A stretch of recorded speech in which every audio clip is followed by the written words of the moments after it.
Assalamualaikum warahmatullahi wabarakatuh.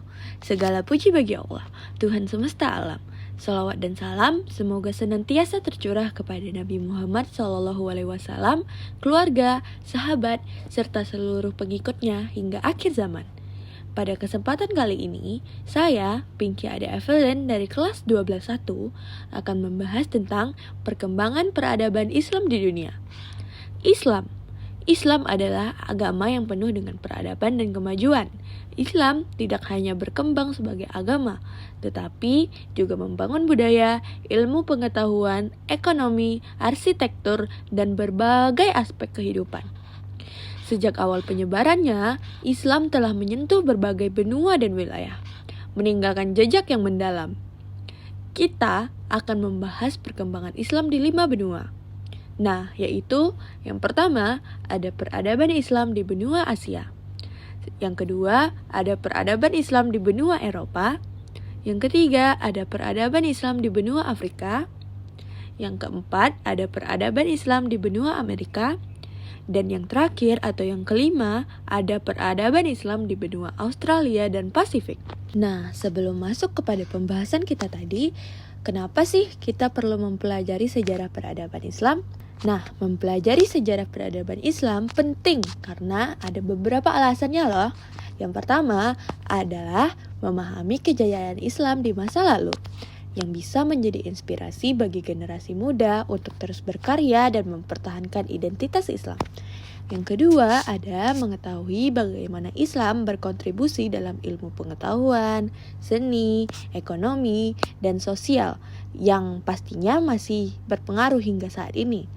Yang ketiga ada menumbuhkan kebanggaan sebagai seorang muslim dengan menyadari bahwa Islam pernah menjadi pusat peradaban dunia.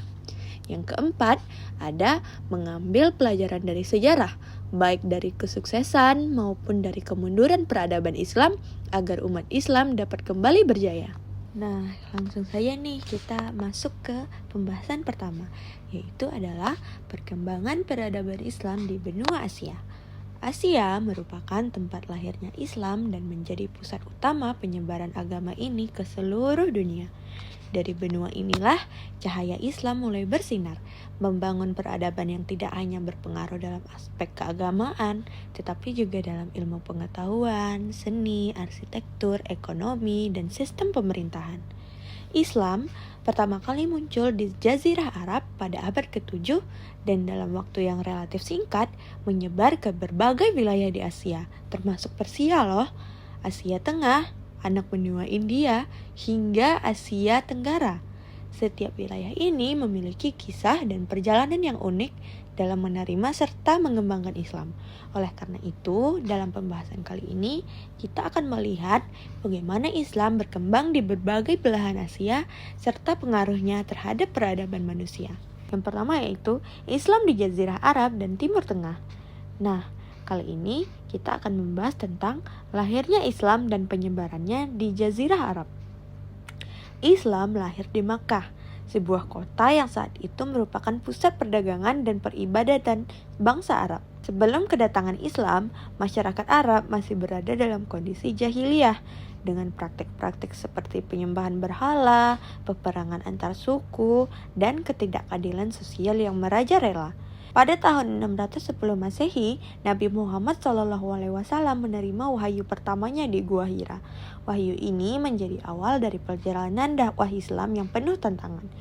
Meskipun mengalami berbagai hambatan, seperti perlawanan dari kaum Quraisy, dakwah Islam terus berkembang. Setelah 13 tahun berdakwah di Makkah, Rasulullah SAW dan para sahabatnya hijrah ke Madinah pada tahun 622 Masehi. Peristiwa hijrah ini menjadi titik balik dalam perkembangan Islam, di mana Nabi Muhammad SAW berhasil membangun pemerintahan Islam pertama di Madinah, yang berlandaskan hukum dan nilai-nilai keadilan. Selanjutnya adalah perluasan Islam di masa Khulafaur Rasyidin. Setelah wafatnya Nabi Muhammad SAW pada tahun 632 Masehi, kepemimpinan Islam dilanjutkan oleh para khalifah yang disebut Khulafaur Rasyidin. yaitu salah satunya adalah Abu Bakar As-Siddiq. Beliau berhasil mempersatukan kembali Jazirah Arab setelah terjadinya pemberontakan beberapa suku yang menolak membayar zakat. Selanjutnya ada Umar bin Khattab. Beliau memperluas wilayah Islam hingga ke Persia, Syam, seperti Suriah, Lebanon, Palestina, Yordania, dan Mesir. Selanjutnya ada Utsman bin Affan. Beliau memimpin ekspansi lebih lanjut ke Afrika Utara dan menyusun mushaf Al-Quran dalam satu versi resmi. Yang terakhir adalah Ali bin Abi Thalib. Menghadapi berbagai tantangan politik, termasuk Perang Jamal dan Perang Siffin. Pada masa dinasti Umayyah, 661 sampai 750 Masehi, Islam semakin meluas ke wilayah Persia, Asia Tengah, dan anak benua India. Pada masa ini, Damaskus menjadi ibu kota pemerintahan Islam dan perkembangan militer serta infrastruktur semakin besar. Kemudian, pada masa dinasti Abbasiyah 750 sampai 1258 Masehi, pusat pemerintah Islam berpindah ke Baghdad, yang kemudian berkembang menjadi pusat ilmu pengetahuan dunia. Pada masa ini, banyak ilmuwan muslim yang memberikan kontribusi besar. Di antaranya adalah yang pertama ada Al-Khawarizmi yang mengembangkan aljabar dan algoritma. Yang kedua ada Ibnu Sina yang menulis Al-Qanun fi Al-Tib, yaitu buku kedokteran yang digunakan di Eropa selama berabad-abad. Yang ketiga ada Jabir bin Hayyan yang mengembangkan ilmu kimia dan metode destilasi. Yang keempat ada Al-Farabi, seorang filsuf yang mengembangkan pemikiran dalam bidang metafisika dan logika. Sayangnya, kejayaan Abbasiyah mengalami kemunduran setelah serangan Mongol pada tahun 1258 Masehi yang menghancurkan Baghdad dan menyebabkan kemunduran ilmu pengetahuan Islam di Timur Tengah. Selanjutnya adalah Islam di Persia dan Asia Tengah. Wilayah Persia atau sekarang lebih kita kenal dengan sebutan Iran dan Asia Tengah memiliki peran besar dalam perkembangan peradaban Islam. Islam masuk ke Persia setelah penaklukan oleh pasukan Muslim pada abad ke-7 Masehi, di bawah kepemimpinan Khalifah Umar bin Khattab. Meskipun Persia ditaklukkan oleh pasukan Islam, budaya dan bahasanya tetap bertahan. Orang Persia kemudian mengadopsi Islam, tetapi dengan tetap mempertahankan identitas budaya mereka. Beberapa tokoh besar Islam berasal dari Persia, seperti Al-Biruni, yaitu ahli dalam matematika, astronomi, dan sejarah, dan Omar Khayyam, yaitu seorang ahli matematika dan penyair terkenal. Di bidang arsitektur, Persia juga menghasilkan banyak bangunan Islam yang megah, seperti Masjid Shah di Isfahan yang terkenal dengan ukiran dan ubin birunya. Asia Tengah menjadi pusat perdagangan dan ilmu pengetahuan Islam. Kota-kota seperti Samarkand dan Bukhara menjadi tempat berkembangnya ilmu pengetahuan, seni, dan budaya Islam. Imam Bukhari, penyusun kitab hadis Sahih Bukhari, berasal dari Bukhara. Yang ketiga adalah Islam di India dan Asia Selatan. Islam masuk ke India sejak abad ke-7 melalui para pedagang Arab. Namun, Islam benar-benar berkembang setelah penaklukan oleh Kesultanan Ghaznawi dan kemudian Kesultanan Delhi. Pada abad ke-16, Kekaisaran Mughal menguasai India dan membangun banyak peninggalan Islam yang indah, seperti Taj Mahal yang dibangun oleh Kaisar Shah Jahan. Hingga kini, India memiliki populasi Muslim terbesar ketiga di dunia setelah Indonesia dan Pakistan. Selanjutnya adalah Islam di Asia Tenggara. Islam masuk ke Asia Tenggara melalui jalur perdagangan, bukan melalui peperangan. Para pedagang dari Arab, Persia, dan Gujarat membawa Islam ke wilayah Indonesia, Malaysia, Brunei, Thailand Selatan, dan Filipina Selatan sejak abad ke-13. Di Pulau Jawa, Islam disebarkan oleh Wali Songo yang menggunakan pendekatan budaya seperti seni wayang dan gamelan. Masjid-masjid besar seperti Masjid Agung Demak menjadi bukti perkembangan Islam di Nusantara. Saat ini Asia Tenggara memiliki populasi Muslim yang sangat besar, dengan Indonesia sebagai negara Muslim terbesar di dunia. Nah, selanjutnya kita masuk lagi ke pembahasan yang kedua, yaitu perkembangan peradaban Islam di benua Eropa. Peradaban Islam di Eropa berkembang melalui beberapa jalur utama, yaitu penaklukan Muslim di semenanjung Iberia atau Spanyol dan Portugal, pengaruh Kesultanan Utsmaniyah di Eropa Timur dan Balkan, serta interaksi perdagangan dan ilmu pengetahuan antara dunia Islam dan Eropa. Nah, yang pertama adalah Islam di Andalusia atau Spanyol dan Portugal. Salah satu periode paling gemilang dalam sejarah Islam di Eropa adalah keberadaan kekhalifahan Umayyah di Andalusia atau sekarang Spanyol dan Portugal.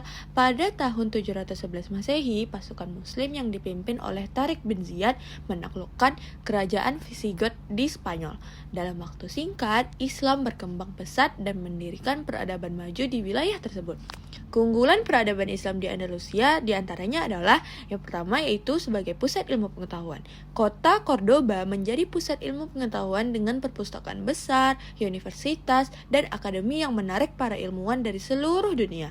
Yang kedua ada kontribusi ilmuwan Muslim. Ilmuwan seperti Ibnu Rushd atau Averroes dalam filsafat dan kedokteran, serta Al-Zahrawi dalam ilmu bedah memberikan pengaruh besar terhadap ilmu pengetahuan di Eropa. Yang ketiga ada arsitektur Islam. Bangunan megah seperti Masjid Cordoba dan Istana Alhambra di Granada menjadi bukti kejayaan Islam di Andalusia. Dan yang terakhir adalah toleransi beragama. Andalusia dikenal sebagai tempat di mana Muslim, Kristen, dan Yahudi hidup berdampingan dan berkontribusi dalam perkembangan ilmu pengetahuan dan budaya. Namun, kejayaan Islam di Andalusia mulai menurun setelah terjadinya Reconquista atau penaklukan kembali oleh kerajaan Kristen. Pada tahun 1492, Granada sebagai benteng terakhir Islam di Spanyol jatuh ke tangan Raja Ferdinand dan Ratu Isabella, menandai berakhirnya peradaban Islam di wilayah tersebut. Yang kedua adalah pengaruh Islam di Eropa Timur dan Balkan. Selain Andalusia, Islam juga berkembang di Eropa Timur dan Balkan melalui ekspansi Kesultanan Utsmaniyah. Kesultanan ini mencapai puncak kejayaan pada abad ke-15 hingga ke-17 dan berhasil menguasai sebagian besar wilayah Balkan, Yunani, Bulgaria, Rumania, dan Hungaria. Nah, yang pertama ada penaklukan Konstantinopel oleh Sultan Mehmed II atau Mehmed Al-Fatih. Beliau menaklukkan Konstantinopel dan mengubahnya menjadi Istanbul, ibu kota Kesultanan Utsmaniyah. Kota ini menjadi pusat peradaban Islam di Eropa selama berabad-abad. Yang kedua ada hukum dan administrasi. Sistem pemerintahan Islam diperkenalkan, termasuk sistem militer Janisari dan hukum Islam dalam pemerintahannya. Yang ketiga ada arsitektur megah. Masjid-masjid indah seperti Masjid Biru di Istanbul dibangun dengan gaya arsitektur Islam yang mengagumkan. Yang keempat ada warisan budaya Islam di Balkan. Hingga saat ini negara-negara seperti Bosnia, Albania, dan Kosovo masih memiliki populasi Muslim yang cukup besar, warisan dari masa kejayaan Utsmaniyah. Namun seiring dengan melemahnya Kesultanan Utsmaniyah pada abad ke-19, pengaruh Islam di Eropa Timur juga berkurang. Yang ketiga ada hubungan ilmu pengetahuan antara dunia Islam dan Eropa. Meskipun Islam akhirnya kehilangan wilayah-wilayah utama di Eropa, pengaruh peradaban Islam tetap berlanjut. Ilmu pengetahuan dan filsafat Islam memainkan peran besar dalam perkembangan Eropa, khususnya dalam Renaissance. Nah, terjemahan naskah Islam. Ilmu dari ilmuwan Muslim diterjemahkan ke dalam bahasa Latin, termasuk karya Ibnu Sina, Al-Khawarizmi, dan Al-Farabi. Nah, terus ada juga kontribusi dalam matematika dan astronomi. Konsep angka nol dan sistem aljabar dari Islam diadopsi oleh ilmuwan Eropa yang menjadi dasar ilmu modern. Nah, yang terakhir ada medis dan kedokteran. Buku Al-Qanun fi Al-Tibb karya Ibnu Sina digunakan di universitas-universitas Eropa selama berabad-abad. Nah, langsung saja kita lanjut ke pembahasan yang ketiga, yaitu perkembangan peradaban Islam di benua Afrika. Islam pertama kali masuk ke Afrika pada abad ke-7 ketika sekelompok kecil muslim yang dianiaya di Mekah hijrah ke Habasyah atau sekarang lebih dikenal dengan Ethiopia dan mendapatkan perlindungan dari Raja Najasyi. Sejak saat itu, Islam mulai menyebar ke berbagai wilayah di Afrika melalui jalur perdagangan, dakwah, dan ekspansi militer. Nah, Islam di Afrika Utara. Afrika Utara menjadi pusat peradaban Islam setelah ditaklukkan oleh pasukan Muslim pada abad ke-7 di bawah kepemimpinan Khalifah Umar bin Khattab. Wilayah-wilayah seperti Mesir, Libya, Tunisia, Aljazair, dan Maroko segera mengadopsi Islam. Kota Kairo menjadi salah satu pusat ilmu pengetahuan dan budaya Islam, terutama dengan berdirinya Universitas Al-Azhar pada abad ke-10, yang hingga kini masih menjadi salah satu lembaga pendidikan Islam paling berpengaruh di dunia. Selain itu, Afrika Utara juga menjadi pintu gerbang penyebaran Islam ke Eropa melalui semenanjung Iberia. Kekhalifahan Islam di wilayah ini mendirikan berbagai kota besar dengan arsitektur megah dan sistem pemerintahan yang kuat. Nah, lanjut ke Islam di Afrika Barat.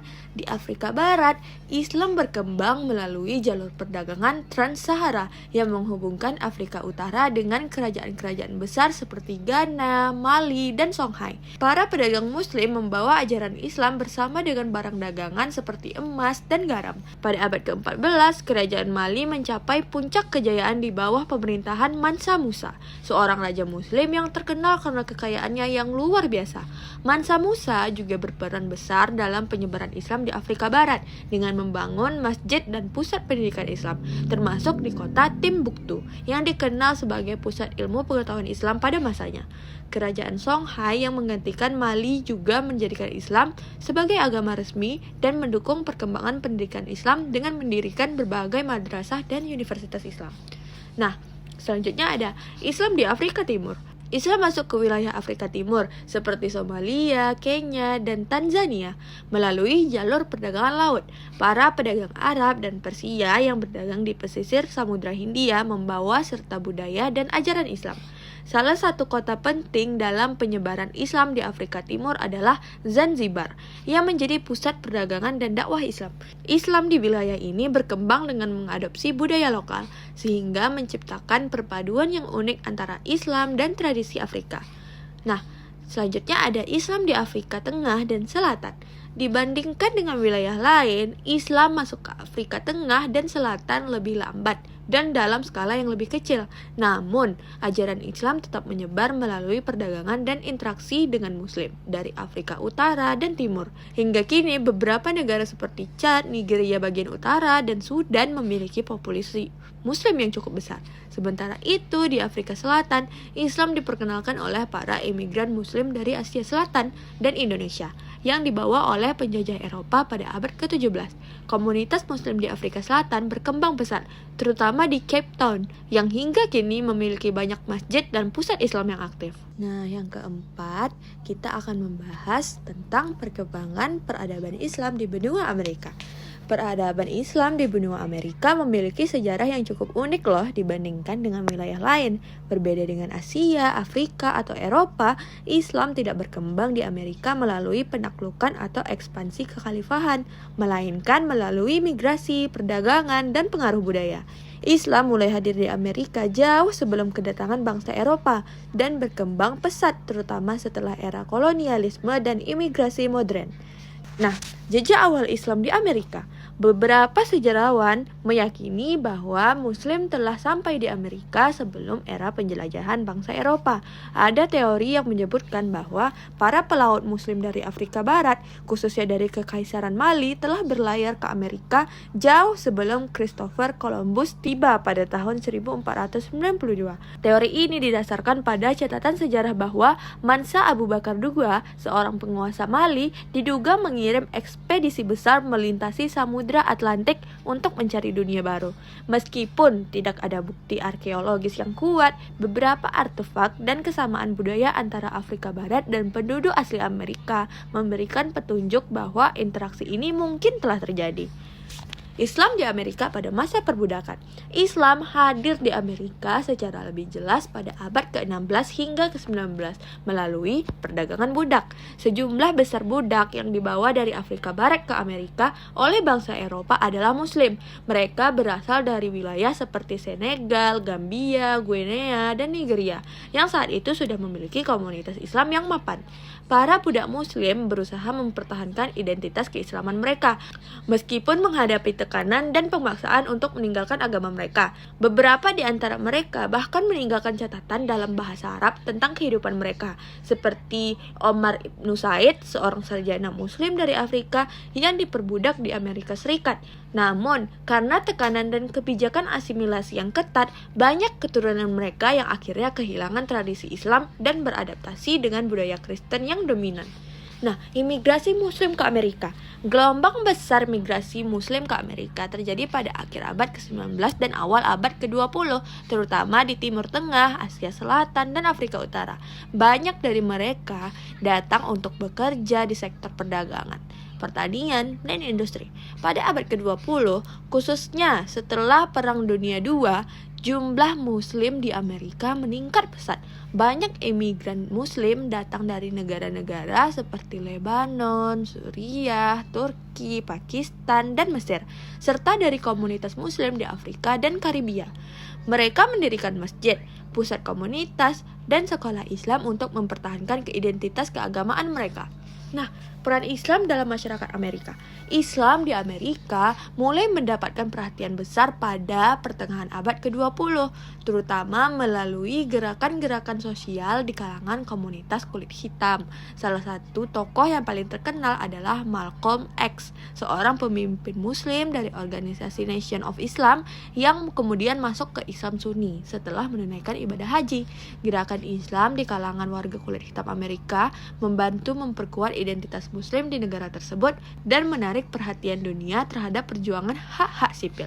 Pada akhir abad ke-20 dan awal abad ke-21, populasi Muslim di Amerika terus bertambah, terutama karena imigrasi dan konversi agama. Saat ini Islam adalah salah satu agama dengan pertumbuhan tercepat di Amerika Serikat dan Kanada. Nah, keberadaan Islam di Amerika saat ini komunitas Muslim di Amerika sangat beragam, terdiri dari berbagai etnis dan latar belakang budaya. Masjid dan pusat Islam tersebar di berbagai kota besar, seperti New York, Los Angeles, Chicago, dan Toronto. Meskipun masih menghadapi tantangan seperti diskriminasi dan stereotip negatif, Muslim di Amerika aktif dalam berbagai bidang, termasuk politik, bisnis, pendidikan, bahkan seni.